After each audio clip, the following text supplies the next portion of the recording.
সহ্য হচ্ছে না আঙুর ফল টক। লক্ষ্য কণ্ঠে গীতা পাঠ আটকাতে না পেরে গীতাকেই নাকি অপমান করা হয়েছে, এরকম দাবি করলেন সাংবাদিক শফিকুল ইসলাম, অর্থাৎ আরামবাগ টিভির সাংবাদিক। সেই আরামবাগ টিভির সাংবাদিকতা নিয়ে এবং গীতা পাঠকে ঘিরে বিশেষ করে আরামবাগ টিভির সাংবাদিকতা নিয়ে আজকে আমরা কথা বলবো, এবং এই সাংবাদিকতা কীভাবে একটা মিসলিডিংয়ের ঝর্ণা তৈরি করছে, অর্থাৎ ফলসিফিকেশনের ঝর্ণা তৈরি করছে, নিউজটাকে সম্পূর্ণ অন্যদিকে ঘুরিয়ে দিচ্ছে, সেটা নিয়ে কথা বলবো। কোনো ধরনের ব্যক্তিগত আক্রমণ নয়। আমার সংবিধান আমায় এই অধিকার দিয়েছে যে ভিন্ন মত পোষণ করার, সেই ভিন্ন মতটাকেই আমরা আজকে প্রবল জোরের সাথে আপনাদের সামনে তুলে ধরব। প্রথম কথা বলি, শফিকুল ইসলাম যে দাবিটা করছেন যে গীতা পাঠ নাকি করতে দেওয়া হয়নি, সহ্য হচ্ছে না বলে তিনি যে দাবিটা করছেন তার অনুষ্ঠানে, আদেও কি কোথাও গীতা পাঠকেও আটকানোর চেষ্টা করেছে? আর গীতা পাঠকে আটকানোর বিষয়, ভারতীয় জনতা পার্টির জন্মের অনেক বছর আগে থেকে ভারতবর্ষের মানুষ তার সুখ দুঃখ কান্না আনন্দের সঙ্গে গীতাকে খুঁজে পান। কোনো দিন তো কেউ গীতাকে আটকায়নি। ফলে আজকে কোথায় প্রশ্ন উঠে এলো যে গীতা পাঠ আটকানো হচ্ছে? এখনও দেখবেন পাড়ায় পাড়ায় বৃদ্ধ মানুষরা যদি একসাথে জড়ো হন, সেখানে কিন্তু গীতা নিয়ে আলোচনা হয়, অনেকে গীতা পাঠ করেন, গীতা ভাগবত পাঠ করা চ্যানেলের সংখ্যা ইউটিউবে হাজার হাজার। বাংলাতেও দেখবেন গীতা নিয়ে প্রচুর চ্যানেল আছে। তাহলে শফিকুল ইসলাম কোত্থেকে খুঁজে পেলেন যে গীতা পাঠকে নাকি আটকানো হচ্ছে? আটকানোর তো কোনো জায়গা নেই। এ প্রসঙ্গে শফিকুল ইসলাম সম্মাননীয় বিজেপির রাজ্য সম্পাদক সুকান্ত মজুমদার একটা বক্তব্য তুলে ধরেছেন। সুকান্ত মজুমদার বলছেন নাকি যে ওই স্বামী বিবেকানন্দ যে কথা বলেছিলেন যে গীতা পাঠ অপেক্ষা ফুটবল খেলা ভালো, এই কথা যারা বলেন তারা মূলতই নাকি বামপন্থী বা বামপন্থী প্রোডাক্ট, এই শব্দটা তিনি ইউজ করেছেন। তা এটা তো ঘটনা। স্বামী বিবেকানন্দ পরিষ্কার বলে দিয়েছেন ভারতবর্ষ মূলতই সাম্যবাদের দেশ। ফলে এক অর্থে ভারতবর্ষে, কমিউনিস্টের কথা বলছি না, ভারতবর্ষ জুড়ে যে সাম্যবাদের আদর্শ রয়েছে, সেই আদর্শের সাথে তো বিবেকানন্দ হই হই করে তার ভেতরে চলে আসেন। ভারতবর্ষের সেকুলারিজমের যে আদর্শ রয়েছে, সেই সেকুলার ডেমোক্রেটিক এবং সমাজতান্ত্রিক ভারতবর্ষের যে আদর্শ কয়েক হাজার বছর ধরে ভারত লালন করে গেছে, সেই গৌতম বুদ্ধ মহাবীর থেকে স্বামী বিবেকানন্দ, যদি একটা লম্বা আমি লাইন টানি, সেখানে তো স্বামী বিবেকানন্দকে আমরা খুঁজে পাই। ফলে এক অর্থে বিজেপির ওই নেতা ঠিক কথাই বলেছেন যে স্বামী বিবেকানন্দ প্রবলভাবেই ভারতীয় যে সমাজতন্ত্রের ভাষা রয়েছে তার অন্যতম প্রতিনিধি ছিলেন। এইবার শফিকুল ইসলাম আরও ভয়ঙ্কর একটা জায়গায় যাওয়ার চেষ্টা করছে। সে বলছে স্বামী বিবেকানন্দ কখনো গীতা পাঠ করতে বারণ করেনি, এটা ভুল ইনফরমেশন দেওয়া হচ্ছে। না, স্বামী বিবেকানন্দ সত্যিই তো গীতা পাঠ করতে বারণ করেননি। তিনি কি বলেছেন যে তারুণ্যের একটা নির্দিষ্ট ধর্ম থাকে, সেই ধর্মটা হলো যে শুধু গীতা পড়া নয়, ফুটবল খেলা, মানুষের পাশে দাঁড়ানো, সেই ধর্মটাই পালন করার কথা স্বামী বিবেকানন্দ বলেছেন। ফলে শফিকুল ইসলাম এখানে কি বলতে চাইলেন সেটা বোঝা গেল না। তো প্রথমে এটা বোঝা গেল না কে গীতা পাঠ আটকাতে চেয়েছে। কেউ তো গীতা পাঠ আটকাতে চায়নি। আর গীতা পাঠ এমন বিষয় যেটা আটকানোর বিষয়ই নয়। লক্ষ লক্ষ বছর, হাজার হাজার বছর ধরে মানুষ গীতা পাঠ করে আসছেন। আজ এখানে তৃণমূল আছে, কালকে অন্য দল থাকলেও এই পরম্পরা চলবে। দুই, বলা হচ্ছে বামপন্থীদের সময়ে নাকি এক ধরনের অদ্ভুত ভাবাদর্শ গড়ে উঠেছিল, এক ধরনের অদ্ভুত ফিলসফির চর্চা গড়ে উঠেছিল।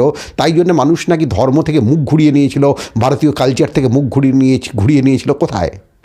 বামপন্থার 34 বছরে আমার শৈশব থেকে তারুণ্যের একটা অংশ কেটেছে। আমি 90 সালটা আমার শৈশবই বলতে পারেন, 90-এর মাঝ 90 অবধি। সেই সময় কিন্তু আমরা ভয়ঙ্করভাবে দেখেছি পাড়ায় পাড়ায় প্রচুর পুজো হচ্ছে।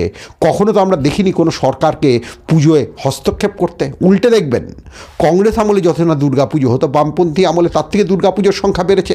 আজকে টিএমসির আমলে সেই বামপন্থী আমলে যত না দুর্গা পুজো হতো, তার থেকে দুর্গা পুজোর সংখ্যা বেড়েছে। তাহলে কোথায় ধর্মকে আটকানো হয়েছে? সুতরাং এই যে ফলস রিপ্রেজেন্টেশন, যার সাথে বাস্তবের কোনো সম্পর্ক নেই, এটা কি কোনো সাংবাদিকতা? বিশেষ করে শফিকুলের মতো একজন সাংবাদিকের কাছ থেকে এটা আমরা আশা করি?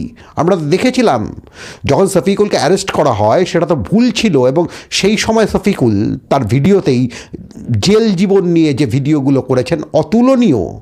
তাহলে সেই শফিকুল আজকে এই ধরনের অদ্ভুত ফলস রিপ্রেজেন্টেশনের কথা কেন বলছেন, যার সাথে বাস্তবতার কোনো সম্পর্ক নেই? কোনো জায়গায় তো ধর্মকে আটকানো হয়নি। উল্টে স্বামী বিবেকানন্দ পরিষ্কার বলেছেন, বা গৌতম বুদ্ধও যে কথা বলেছেন, যে খালি পেটে কখনো ধর্ম হয় না, ফলে মানুষের পেটকে ভর্তি রাখতে হয়। তাহলে সেই জায়গা থেকে তো বিজেপিকে আজকে প্রশ্ন করা দরকার যে আপনাদের শাসনে ঠিক আছে, ধর্ম তো আমাদের নিজস্ব বিষয়, ভারতবর্ষের মানুষ ধর্ম বুঝে নেবে, কোনো কমিউনিস্টকে দরকার হবে না ধর্ম, মানে ভারতবর্ষের মানুষকে ধর্ম বোঝানোর জন্যে। ভারতবর্ষের মানুষ নিজের মতো করে এত বছর ধরে ধর্ম বুঝে এসছে, বুঝে নেবে।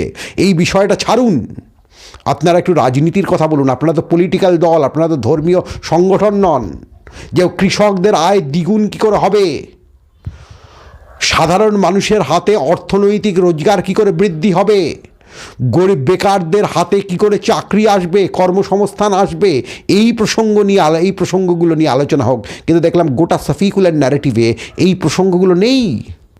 সে কিছু তৃণমূল নেতার বক্তব্য তুলে ধরে বলছে দেখুন এরা বিকৃত করছে। আমি তো কোথাও কোনো বিকৃতি দেখলাম না, এবং আমি কোথাও দেখলাম না শফিকুল যে কথা বলছেন গীতা পাঠকে কোথাও মানে অবদমন করে, আক্রমণ করে আটকানোর চেষ্টা হয়েছে। উল্টে আমি যেটা দেখলাম যে শফিকুল একভাবে মেনে নিল যে স্বামী বিবেকানন্দ সম্পর্কে যে কথাটা তৃণমূল নেতারাও বলেছেন সে কথাটা অনেকটা ঠিক, যে ঠিকই তো স্বামী বিবেকানন্দ নিজেই তো গীতা পড়তেন এবং গীতার নিষ্কাম কর্মের দর্শনকে তিনি একভাবে তুলে ধরেছিলেন। সেটা নিয়ে বিতর্ক আমাদের থাকতে পারে, সে বিতর্কে আজকে ঢুকবো না। তাহলে কোথায় দাঁড়াচ্ছে আমাদের এখানে সাংবাদিকতা? এবং শুধু এটুকু হলেও বোধহয় বিষয়টা নিয়ে এত কথা হতো না। বিষয়টা নিয়ে আরও কথা হলো কেন, তারপরেই শফিকুলের ভিডিওতে আমি দেখলাম শফিকুল এক জায়গায় বলছেন যে বিদেশি আক্রমণকারীরা, যেমন মুসলমান, খ্রিশ্চান, কী করে উনি জানলেন আর বিদেশি আক্রমণকারী? ভারতবর্ষে ইসলাম তরোয়ালের জোরে আসার আগে তো সাধারণ মানুষের অংশ হিসেবে চলে এসেছিল। সাধারণ মানুষের মানে আপনি ধরুন বিন কাসিম যবে সিন্ধু জয় করে তার অনেক আগেই তো ভারতবর্ষে ইসলামিক ধর্মীয় মানুষজন চলে এসেছিলেন, খ্রিশ্চান ধর্মীয় মানুষজন চলে এসেছিলেন। তাহলে তরোয়ালের জোরে তো বিষয়টা হয়নি। আর এই বিষয়টা নিয়েও সেই গেরুয়া পরা সন্ন্যাসীর কথা মনে পড়ে যাচ্ছে, সেটা হচ্ছে স্বামী বিবেকানন্দ। তিনি ডেমোগ্রাফি দিয়ে বোঝাচ্ছেন, তিনি ওই কথা বলছেন যদি ইসলামিক শাসনে সমস্ত বিষয়গুলো জোর করেই ধর্মান্তকরণ করা হতো তাহলে তো ভারতবর্ষের মানে ধর্মীয় ম্যাপটা বদলে যেত। এবং তিনি ডেমোগ্রাফিক্যালি দেখাচ্ছেন কোন কোন জায়গায় ইসলামিক ধর্মাবলম্বীর সংখ্যা বেশি, এবং তারপর বলছেন যে ব্রাহ্মণ্যবাদের প্রবল অত্যাচারে দলিত শ্রেণীর একদল মানুষ সে সময় নিজেদের জীবনে মুক্তির ভাষা হিসেবে ইসলামকে খুঁজে পেয়েছিলেন। 1891 সালে স্বামী বিবেকানন্দের লেখা একটা চিঠিতে এই কথা পরিষ্কার বলা আছে। তাহলে শফিকুলের কোনো ন্যারেটিভই তো দাঁড়াচ্ছে না। আর এটাই হলো গদি মিডিয়ার অদ্ভুত সাংবাদিকতা পশ্চিমবঙ্গ জুড়ে এখন চলছে, গোটা ভারতবর্ষ জুড়ে চলছে, যে যুক্তি তর্ক গল্পের কোনো দরকার নেই, শুধু ফলস প্রোপাগ্যান্ডা, শুধু ফলস প্রোপাগ্যান্ডা, শুধু ফলস প্রোপাগ্যান্ডা। এবং সেই ফলস প্রোপাগ্যান্ডা দেখে মানুষদের একটা অংশ অদ্ভুতভাবে সেই ফলস প্রোপাগ্যান্ডায় বিশ্বাস করতে শুরু করবে। গোয়েবেলস বলেছিল একটা মিথ্যেকে যদি বারবার বলা হয় সেটা সত্যি হয়ে যায়। এখানে বিষয়টা তাও নয়। এখানে বিষয়টা হচ্ছে প্রতি সেকেন্ডে ফলস প্রোপাগ্যান্ডা দিয়ে যাও, প্রতি সেকেন্ডে ফলস প্রোপাগ্যান্ডা দিয়ে যাও, যাতে করে আমাদের প্রোপাগ্যান্ডাতে মানুষ বিশ্বাস করতে শুরু করে দেয়। আর বিজেপির একটা সুবিধে আছে আর একটা অসুবিধেও আছে। বিজেপি রাজনীতির প্রধান অসুবিধে কি, এখনও পশ্চিমবঙ্গের রাজনীতির যে সাংগঠনিক স্ট্রাকচার রয়েছে, যে স্ট্রাকচারে তৃণমূল সিপিএম দারুণভাবে ফিট করে যায়, সেই রাজনীতি এখনও বিজেপি করতে পারেনি। পাড়ায় কটা বিজেপির পার্টি অফিস আছে, গ্রামে বিজেপির কটা পার্টি অফিস আছে। কিন্তু আবার বিজেপি আরেকটা রাজনীতিও করেছে, এই ইউটিউব চ্যানেল ইত্যাদি মিডিয়ার ভেতর দিয়ে সে সব সময় প্রতি সেকেন্ডে মানুষের কাছে ফলস প্রোপাগ্যান্ডা নিয়ে যেতে পারছে। সেই কাজটা এই মানুষগুলো বিজেপির হয়ে হয়তোবা অনেক চ্যানেল করে যাচ্ছে, এবং সেই কাজটাকে নিয়ে সেই কাজটার বিরুদ্ধে কিন্তু আজকে পাল্টা ন্যারেটিভটা তৈরি করতে হবে। এই পাল্টা ন্যারেটিভটা যদি খুব দুর্বলভাবে তৈরি করা যায় তাহলে কিন্তু বিষয়টা আর এগোবে না। সেই পাল্টা ন্যারেটিভটা তৈরি করতে হবে। এই যে হঠাৎ করে কিছু বলতে বলতে আরএসএসের লাইনে শফিকুল ঢুকে গেল যে ভারতবর্ষে সবাই বিদেশি আক্রমণকারী, তাদের থেকে ভারতকে বাঁচাতে হবে, এটা তো হিন্দু ধর্মও কখনো বলেনি। ইভেন কি যে সন্তান ধর্মের কথা, সনাতন ধর্মের কথা আমরা বলি, সেই সনাতন ধর্ম কোনো দিন কিন্তু ধর্ম তুলে মানুষের পরিচয় নির্ধারণ করেনি। যে সময় বিন কাসিমরা ভারতবর্ষকে আক্রমণ করেছেন সেই সময় কিন্তু হিন্দু ধর্ম বা সনাতন ধর্ম পরিষ্কারভাবে তাদের ম্লেচ্ছ বলছেন, তারা বিধর্মী লোক বলছেন না। তাদের বিদেশি আক্রমণকারী বলছেন, কিন্তু কখনো তাদের ইসলামিক আক্রমণকারী বলছেন না। এখান থেকে আসতে কয়েক হাজার বছর আগের মানুষের কাছ থেকে আমাদের অনেক কিছু শেখার আছে। ভারতীয় ইসলাম যে ভারতবর্ষকে এত ডেভেলপ করলো, সেই স্বামী বিবেকানন্দের কথায় আবার ফিরে আসি, যে একই সাথে ওই নজরুলের মতোই তিনি বললেন তার যে হিন্দুর ব্রেন এবং ইসলামের কাঁধ বা বাহু, এই দুইয়ের মিলনের ভেতর দিয়ে ভারতবর্ষ এগিয়েছে। কোথায়? শফিকুরের ন্যারেটিভে তো এই কথাই খুঁজে পেলাম না। তাহলে শফিকুরের ন্যারেটিভে কিছুই খুঁজে পাওয়া গেল না। প্রথমে পাওয়া গেল না পুরো ভূতের রাজার বর তবু পাওয়া যায়। ভূতের রাজা যদি কাউকে বর দেয়, সেই বরটা মানুষ বুঝতে পারে, গুপি বাঘা বুঝতে পেরেছিল, তাদের জীবন বদলে গেছিল। কিন্তু শফিকুরের ন্যারেটিভ থেকে, আরামবাগ টিভির ন্যারেটিভ থেকে কিচ্ছু তো বেরোলো না, শুধু ধোঁয়া ধোঁয়া ধোঁয়া কিছু কথা। প্রথম কথা, কোনো জায়গায় কোনো গীতা পাঠ নিয়ে আক্রমণ করা হয়নি, কোনো আটকানোও হয়নি। কয়েক হাজার বছর ধরে মানুষ গীতা পাঠ করে চলেছেন। দুই, তিনি যেটা বললেন, তিনি কার্যত মেনেও নিলেন কথাটা, যে তিনি হয়তো ভুল বলছিলেন, যে বিবেকানন্দের ওই কথাটাকে নিয়ে প্রশ্ন তুলছেন যে কোথায় বিবেকানন্দ বলেছেন যে ফুটবল কোথায় বিবেকানন্দ বলেছেন যে ফুটবল খেলার চেয়ে গীতা পাঠ করা খুব ভালো বিষয়। এই কথা বলার ভেতর দিয়ে যে গীতাকে অপমান করা হয়নি, এটা তো তিনিও প্রকাশ্যে মেনে নিলেন। তিনিও তো পরে বললেন যে এই কথা যখন বলা হয়েছে, তার মানে এটা নয় যে গীতা পড়তে বিবেকানন্দ বারণ করেছেন। কেউ তো বলেনি। কে বলেছে গীতা পড়তে বিবেকানন্দ বারণ করেছে? কোনো ন্যারেটিভে আপনি খুঁজে পেয়েছেন? কোনো ব্যক্তিত্ব বলেছেন, কোনো রাজনৈতিক ব্যক্তিত্ব বলেছেন গীতা পড়তে বিবেকানন্দ বারণ করেছেন? বিবেকানন্দ যেটা বলেছেন যে তারুণ্যের একটা নির্দিষ্ট ধর্ম হয়, গীতাও তো একই কথা বলছে যে তুমি তোমার কর্মটা করো। তারুণ্যের একটা নির্দিষ্ট কর্ম হয়, সেই কর্মটা মানুষকে করতে হবে। শুধু তারুণ্যের কর্ম বলতে কি দেশ গঠন, তারুণ্যের কর্ম বলতে কি ফুটবল খেলা, তারুণ্যের কর্ম বলতে কি মানুষের পাশে দাঁড়ানো, ধর্মীয় পুস্তক পড়ার জন্য তো অনেক সময় পড়ে রয়েছে। এই কথাই তো বিবেকানন্দ বলেছেন। এই কথা বলার মানে তো গীতাকে অপমান করে না, এই কথা বলার মানে আরও বেশি করে গীতাকে বুঝতে চাওয়া, যে আমি যদি আমার সময়ের কাজটা ঠিকমতো করি, তাহলে যে ফিলোসফিক্যাল অ্যানালিসিসগুলো আমার জন্য রাখা হয়েছে, সেই অ্যানালিসিসগুলো আমি ভালো বুঝতে পারবো। আমি বুঝতে পারলাম না ঠিক কোন ন্যারেটিভে শফিকুল আমাদের নিয়ে যেতে চাইছেন। আরএসএসের যে ন্যারেটিভ ভয়ঙ্করভাবে তৈরি হচ্ছে, সেই ন্যারেটিভটাই কি যে কোনো বিষয়ের উপর ওরা ফিট করে দিতে চাইছেন? মানে যে কোনো পায়ের জন্য একই জুতো। আরএসএসের যে ন্যারেটিভ পরবর্তীকালে শফিকুল তুলে ধরলেন যে ভয়ঙ্করভাবে ভারতবর্ষের বিদেশি আক্রমণকারীর এই ভারতবর্ষের শত্রু, তাদের বিরুদ্ধে ভারতবর্ষকে লড়তে হবে। এই যে আরএসএসের ন্যারেটিভ, এটাকে শফিকুল তুলে ধরলেন, এবং সেইটাকে তুলে ধরার জন্যে এতগুলো অপ্রাসঙ্গিক কথা। সত্যিই তো বিদেশি আগ্রাসনকারীদের সাথে ভারতের লড়াই আছে। এমএনসি কোম্পানিগুলো ভারতবর্ষের ওপর যে আক্রমণটা চালাচ্ছে, কোথায় সেটা নিয়ে শফিকুল কিছু বলেন না কেন? আজকে এমএনসি কোম্পানিগুলোর ভেতর দিয়ে ভারত যে লুট হচ্ছে, সেটা নিয়ে শফিকুল কিছু বলেন না কেন? নির্মল সীতারামনের যে অর্থনীতি, জনগণের পয়সায় জনগণের সম্পদকে জলের দরে ফলের রসের মতো বিক্রি করে দেওয়া হচ্ছে, সেটা নিয়ে শফিকুল কিছু বলছেন না কেন? আমার বিনয়ের সাথে এই প্রশ্ন রয়েছে। সুতরাং আমরা দেখছি গীতা পাঠকে ধরে আরামবাগ টিভির যে সাংবাদিকতা আমরা দেখলাম, সেই সাংবাদিকতার মধ্যে কিন্তু কোনো প্রশ্নও নেই।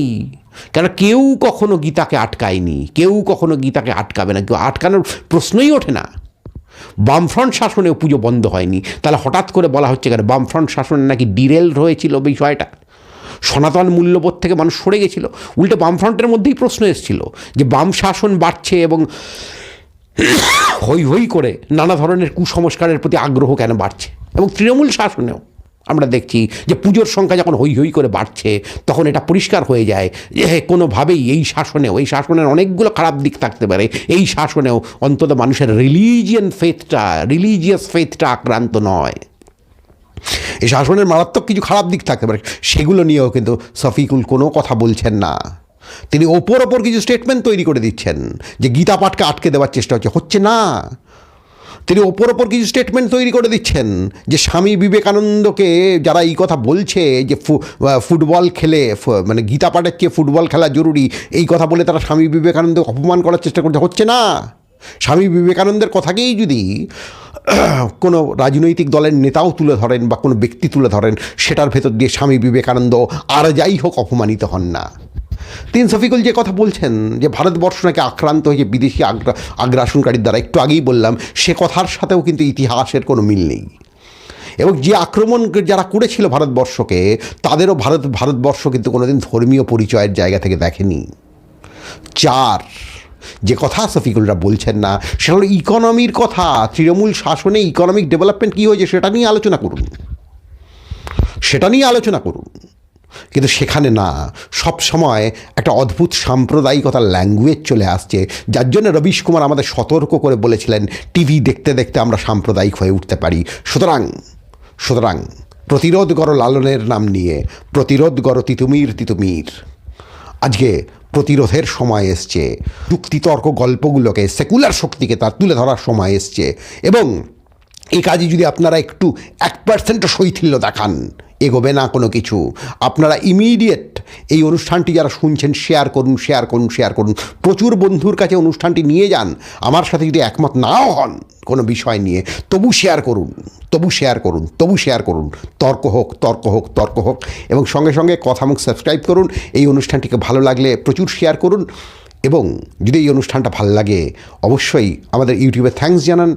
এবং যদি মনে হয় সুযোগ থাকে, আমাদের চ্যানেলের মেম্বারশিপ নিন। ঠিক আছে, আজকে এখানেই শেষ করছি। জয় গুরু, এনজয় গুরু, আল্লাহ হাফিজ। আবার দেখা হচ্ছে।